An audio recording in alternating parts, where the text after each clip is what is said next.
Bismillahirrahmanirrahim.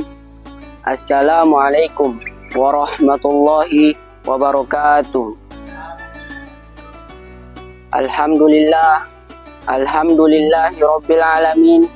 Wabihi nasta'inu ala umuri dunya wa din. Wassalatu wassalamu ala asrafil anbiya'il wa mursalin wa ala alihi wa ashabihi ajmain, amma ba'd.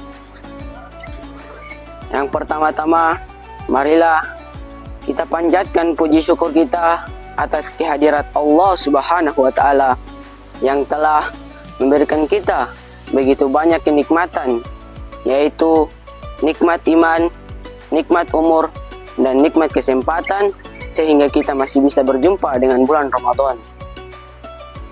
Dan yang kedua, salawat serta salam tak lupa pula tercurahkan kepada baginda kita, yakni Al-Mustafa Muhammad sallallahu alaihi wasallam, yang telah membawa kita dari alam kegelapan menuju cahaya Islam, atau dari alam kesesatan menuju alam yang penuh petunjuk, yang sebagaimana kita rasakan hari ini. Berdirinya saya di sini, saya akan menyampaikan sedikit kultum yang berjudul bersihkan diri dari dosa di bulan Ramadan. Man shoma ramadhana imanan wa ihtisaban ghufira lahu taqaddama min dhanbi. Yang artinya, barang siapa yang berpuasa pada bulan Ramadan dengan penuh iman serta penuh harap pahala dari Allah, maka Allah akan mengampunkan dosa-dosanya yang telah lalu. Hadis riwayat Bukhari dan Muslim. Hadis yang tadi saya bacakan, saya akan menjelaskan bahwa tujuan utama puasa pada bulan Ramadan adalah pembersihan dosa, penyucian jiwa dari seluruh hal yang mengotorinya, sehingga menjadi hamba yang bersih dan suci. Nabi SAW mendefinisikan dosa dengan semua perbuatan yang dapat menyempitkan dada dan membuat kita malu bila dilihat dan didengar oleh orang lain. Apa itu dosa? Nabi SAW memaknai dosa dengan bersabda, dosa adalah apa yang mengganggu dalam dadamu dan engkau akan malu bila diketahui oleh orang lain. Hadis riwayat Muslim. Dosa menurut Ar-Rahib, asal kata dosa mengambil ekor sesuatu sehingga dipakai pada hukuman sebuah perbuatan. Dosa adalah perbuatan yang dicatat oleh Allah Subhanahu wa Ta'ala dalam hidup manusia akibat bermaksiat, kejahatan, dan pelanggaran larangan Allah. Tiada hal yang paling memalukan selain dosa, tiada hal yang paling menyempitkan dada selain dosa, dan tiada hal yang paling menghinakan selain dosa kepada Allah Subhanahu wa Ta'ala.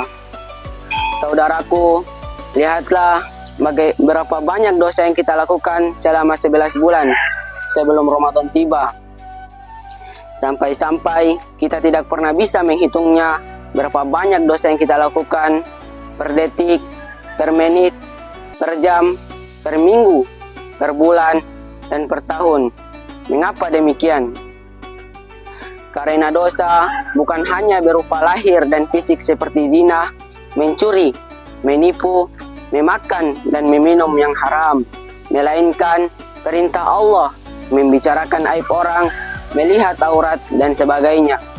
Namun juga berupa batin dan abstrak seperti niat buruk, kecurigaan batin, ejekan dari hati, dan sebagainya. Terkadang kita tidak mampu hindari, bahkan menjadi hal yang lumrah terjadi.